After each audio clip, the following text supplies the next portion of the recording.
नमस्कार, मैं सुशील दोषी एक बार फिर से आपका स्वागत करता हूँ। जो फाइनल हुआ विश्व कप चैंपियनशिप का, इसने बिल्कुल जो अनुमान थे उसके बिल्कुल उल्टा काम हो गया। यानी भारत, जो लग रहा था कि ये टूर्नामेंट निश्चित रूप से जीत जाएगा, पिछले 10 मैचेस में लगातार भारत जीता था, लेकिन जैसे ही फाइनल में पहुंचा ऑस्ट्रेलिया, जो कि यहाँ अक्सर पहुंचती रही, पिछले 5 बार वो विजेता रहा था, तो वो छठी बार विजय की कोशिश कर रहा था। टूर्नामेंट के पहले चरण में वो काफ़ी लड़खड़ा रहा था और लग रहा था कि उसका जीतना नामुमकिन सा है, लेकिन क्रिकेट का खेल ऐसा ही है, इसमें इतने उलटफेर हो जाते हैं कि आप आश्चर्यचकित रह जाते हैं। और जो भारतीय टीम दूसरी टीमों को बहुत ही आसानी के साथ हरा रही थी, जिस भारतीय टीम ने ऑस्ट्रेलिया को पहले मैच में ही हरा दिया था और सभी टीमों को पराजित किया था, वो अब उसी ऑस्ट्रेलिया से फाइनल में पराजित हो गया।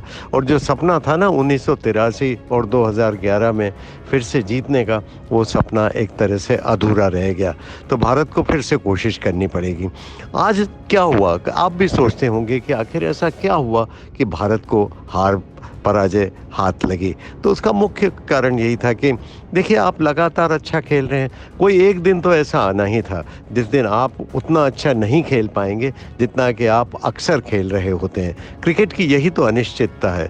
और दूसरी टीम ऑस्ट्रेलिया के बारे में कहना पड़ेगा कि चूंकि वो हमेशा अक्सर फाइनल खेला करते हैं, अक्सर फाइनल जीता करते हैं, तो इस बात कि उनको विश्वास था कि वो एक बार फिर से अगर फाइनल में पहुंचे तो वो इस जगह के हकदार हैं। उन्होंने पूरे आत्मविश्वास के साथ प्रदर्शन किया और भारतीयों को खेल के हर विभाग में एक तरह से पराजित किया। और उनके जो बल्लेबाज हैं ट्रेविस हेड, उन्होंने तो जो बैटिंग की उसकी जितनी प्रशंसा की जाए कम। ट्रेविस हेड ने पहले भी भारत को परेशान रखा था और इस बार भी उन्होंने बहुत परेशान किया और भारत को आखिरकार पराजित कर दिया। शानदार शतक लगाया। और दूसरी बात ये कि टॉस का भी बड़ा महत्वपूर्ण योगदान रहा। टॉस ऑस्ट्रेलियन कप्तान ने जीता, कमिंस ने, और उन्होंने पहले फील्डिंग करने का फैसला किया। उनको मालूम था कि बाद में ओस पड़ने वाली है और ओस पड़ते ही स्पिनर्स भूमिका से बाहर हो जाएंगे, स्पिनर्स कोई विकेट ले नहीं पाएंगे। और वही हुआ कि जैसे ही ओस पड़ी रात को और जब ऑस्ट्रेलिया ने बल्लेबाजी की, तो शुरुआत में दिक्कतों का सामना करना पड़ा, लेकिन जब ओस पड़ गई उसके बाद भारतीय स्पिनर्स कुछ भी नहीं कर पाए और आराम के साथ ऑस्ट्रेलिया ने एक 6 विकेट से ज़बरदस्त जीत हासिल की। तो कुल मिलाकर ये अभियान था ना भारत का, थोड़ा एंटी क्लाइमैक्स की तरह हो गया। लग रहा था कि भारत ये विश्व कप ज़रूर जीतेगा, जो शारीरिक भाषा दिख रही थी। और दूसरी बात ये भी हुई कि पहले इतने एक तरफा तरीके से भारत ने मुकाबले जीते थे कि मध्यक्रम और लोअर मध्यक्रम को तो बल्लेबाजी का मौका ही नहीं मिलता था। तो जब मैं ये सोचता भी था कि कभी शुरुआत के बल्लेबाज उतने सफल नहीं हुए और शुरुआत के मध्यम क्रम के बल्लेबाज अगर जल्दी आउट हो गए, विराट कोहली ने अगर शतक नहीं लगाया, शुभमन गिल और रोहित शर्मा अगर अर्धशतक नहीं लगा पाए और भारत के 3-4 विकेट जल्दी गिर गए, तब बाकी के बल्लेबाजों को मौका तो मिला नहीं पूरे टूर्नामेंट में, क्योंकि भारत आसानी से जीतता रहा। तब भारतीय बल्लेबाजी का क्या होगा? तो जो विश्वसनीय और विश्व प्रसिद्ध बल्लेबाजी लाइनअप भारत का था ना, वो लड़खड़ा गया। ऐसा ही हुआ, इस बार असफल हुए शुरू के 3-4 बल्लेबाज। अब जितनी उनकी प्रतिभा थी और जितनी उनसे अपेक्षा थी उतने रन नहीं बनाए। और तीसरी बात ये भी कि ओवर कॉन्फिडेंस। देखिए, बल्लेबाजों को लगता था कि हम बहुत ज़्यादा रन बना लेंगे, बड़े बड़े स्ट्रोक्स खेल लेंगे और लगातार सफल भी हो जाएंगे। लेकिन कई बार क्या होता है कि जब आप जोखिम उठाते हैं ना, तो अपना विकेट भी खतरे में डाल देते हैं। रोहित शर्मा ने यही किया और शुभमन गिल तो बहुत ही एक सरल सी गेंद पर पुल करते हुए आउट हो गए, टाइमिंग गलत हो गया। विकेट जो पिच था ना, वो धीमा था, टप्पा खाकर धीमी गति से आ रही थी।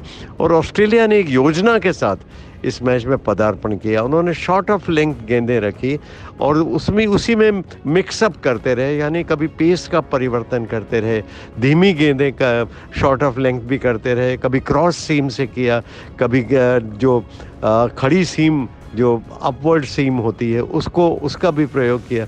तो अलग अलग इस तरह से प्रयोग करते हुए भारतीय बल्लेबाज हमेशा टाइमिंग के लिए संघर्ष करते हुए दिखाई दिए। लेकिन फिर भी भारत को हम इतना निराश भी नहीं होना चाहिए। देखिए, ये बात ज़रूर है कि जीतने के हम बहुत नज़दीक पहुंच गए थे, वहाँ से हारे। लेकिन ये बात भी सही है कि हमने हर टीम को पराजित किया। विश्व की हर टीम को हमने इस टूर्नामेंट में पराजित किया। हमने ऑस्ट्रेलिया को पराजित किया, न्यूजीलैंड को पराजित किया, पाकिस्तान को पराजित किया, और जितनी भी बड़ी बड़ी टीमें, दक्षिण अफ्रीका को पराजित किया, श्रीलंका को पराजित किया, अफगानिस्तान को पराजित किया। तो इस तरह से कोई हमारा प्रदर्शन बुरा नहीं रहा।